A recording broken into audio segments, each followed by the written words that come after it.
Welcome back. This is video number 2, and this is the anatomy of successful infographics. Now, we're not necessarily going to break down and talk about content and different ideas that you can utilize for your own infographics, but we are going to break down the broad spectrum of infographics. And then from that point, we're going to break it down further and further and further. So let's start with the basics. What is an infographic? Well, an infographic, as you know, is information plus graphics combined together. Now the question begs, how much content should you use? How much graphics should you use? What kinds of graphics should you use? Well, let's talk about that. So an infographic is made up of sections that build up to tell a story in one holistic graphical presentation. So I really want you to think about that. Infographics tell a story. If you think about the stories that you've been told, a lot of them end up with some sort of moral or a lesson at the end of the story. And if you haven't, then if you notice, the really good stories end with that type of content, an angle. So your goal here is to tell a story via your infographics. So they have to build up upon each other. They can't be scattered and all over. So they have to have an end goal. So your end goal, obviously, in your case, is it could be branding. You could try to get people more acquainted with your brand, with your product, with your service, with what you're offering that could potentially help your potential prospect and potential customer. So number 1, an awesome infographic should tell a story. So I want you to think about that. What kind of story do you want to tell? So you want to establish a flow and make sure that each section connects with each other. So as I mentioned earlier, it cannot be scattered. It has to be connected to each other to end up building upon each other with the end goal in mind. The lesson, the moral, which is getting somebody to ultimately buy and get interested in your product and get interested in what your product, what your company is passionate about. And number 2 is balance and consistency in style. You want to think of a theme that goes along with your story. Not many themes, but just one theme. You can think about a couple of themes, but just pick one. You want to limit the color palette or the colors that you utilize within your infographic up to 4 different colors max. And the reason being is because you don't want to get too scattered. You don't want to pull people into too many directions, otherwise they will become distracted. So you want to be simple, consistent, but yet it appeals to them and the information appeals to them. And the infographics and the graphics also appeal to them. Because a graphic is something that is going to stick in your mind. I can think back to a lot of infographics that I viewed, and I can remember the content from those infographics versus articles that I have read. Even the articles that might be interesting, I've remembered those infographics more than I have the text. And that is a similar case with a lot of people out there, especially with visual and kinesthetic learners. Visual and kinesthetic learners actually make up a large majority of your audience out there, especially on the online business or online presence. Bold or adding colors and style to make pertinent information pop. So you want to figure out what information is going to be important and then bold it, add color, add life to it, but not too much life. You don't want to get all too many different colors and get crazy. Just want to be consistent and simple. Font should be legible, should be professional. Limit your font to about maximum of 2 styles. So same with font, same with colors, same with graphics. Don't want to get too fancy or too crazy. And use various headlines to grab attention. An ideal size of infographics is about 735 pixels wide or width and up to 5,000 pixels of height. So you can see that they are longer in height than in width. Use images. You want to stick with one style for all of your images. So in other words, you don't really want to use cartoon pictures and then real life pictures or even icons all mixed together. You want to stay consistent. So if you look at really successful infographics, a lot of times they typically are utilizing cartoon or mascots or some sort of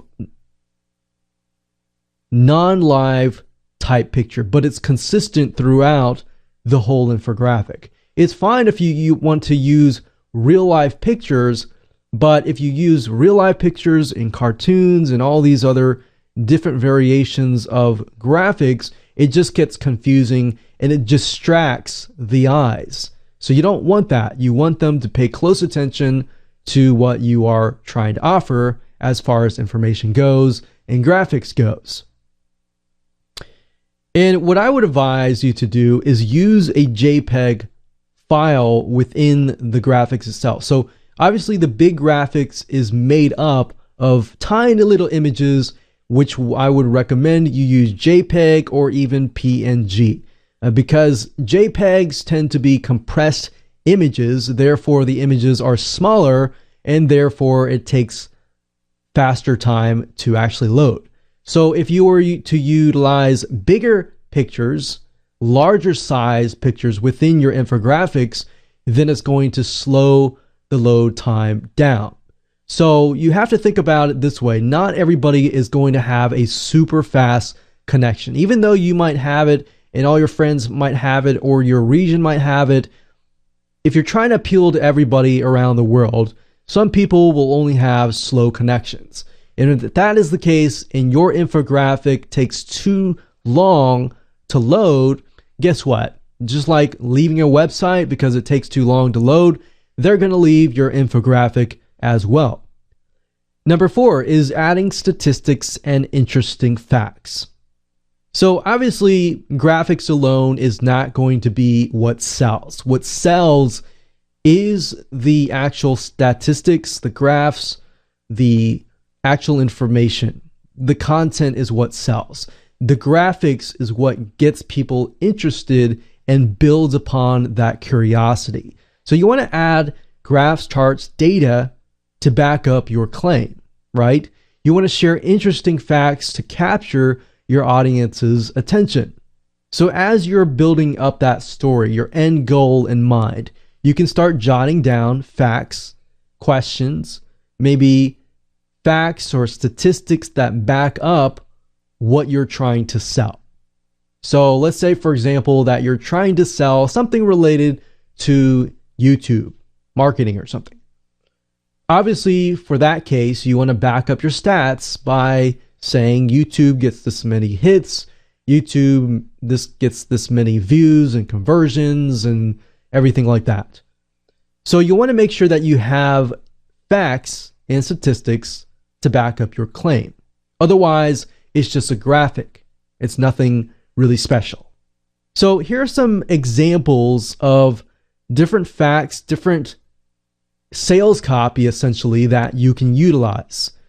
Stuff like, did you know that 58% of the people in this market do this? Or 58% of this market do not do this? Or 99% of this market don't even realize this statistic? Something that might be shocking but truthful at the same time. You definitely want to be truthful. You definitely don't want to lie. Top 5, top 10 things maybe that you can combine this. So for example, the top 5 things that 58% of the people in this market do not know. So combine these examples together. And then the highest ranking, the lowest ranking things. Top reasons, top 10 reasons, top 5 reasons, top 3 reasons why maybe 99% of the market does not know this, or the most popular, things like that. So hopefully that gives you some ideas on different angles, different facts, different statistics that you can utilize within your own infographic to back up your claim. Now, as far as getting the word out for your infographics, you obviously want to make sure that your infographics are easily shared. So if you create embed codes for your infographic for people to post on their own websites, share it and make people's lives easier in that aspect, it's going to get you more traffic. You also want to add social sharing buttons. So in a way, right now, I'm giving you some ideas on getting more traffic, but I'm going to talk more about that in video number 8 and 9. So at the end of the day, if you make it easy for people to understand your graphic, to share your infographic, you can use this infographic strategy to not only get more traffic, but convert that traffic into actual customers. Now, keep in mind that at any time, if you refer to a statistic that is not necessarily yours, or maybe it's coming off a website, you want to make sure that you give that site credit. So make sure that you cite your sources, you cite your reference links at the very bottom part of your infographics. Now, as far as utilizing images go, you need to make sure that you buy your images from a royalty-free site such as bigstockphoto.com or graphicriver.net. And the reason being is you can't just go on Google and grab images because it looks good. By doing so, you're going to be violating somebody else's copyright law, and you definitely don't want to go down that route. So make sure that you're safe by buying royalty-free images so that you can get all the traffic that you can legally. And when it comes to branding, make sure that you add your brand name and webpage URL at the very bottom of your graphic. So sometimes people might embed it onto their website and they might not link back. But if you have that link at the bottom of your graphic, then of course people can find you after they look at the infographic. It appeals to them. It's something that they definitely want to find out more information about. So make sure that you have those key elements on your infographic so you're not losing out on traffic. Now, keep in mind at the same time that if your webpage URL is too long, you might want to shorten it up a little bit, but that's just something to keep in mind so you don't lose out on traffic. If somebody sees a URL that's too long, they might think to themselves, well, it's too long, I don't really have a lot of time, I might have to do it later. But you want to make sure that you get them at that moment, not get them later, because most people will forget about later. And if you think about you and I, when we say we're going to do that later, how many times do we really do it later? Or how many times do we really remember that exact URL? So same with your prospects and same with your customers. Make sure that it's easy for them to take the call to action. And I'll talk more about that in a lot more in depth in the future videos. So with that said, let's move on to video number 3 and talk about 8 different styles of infographics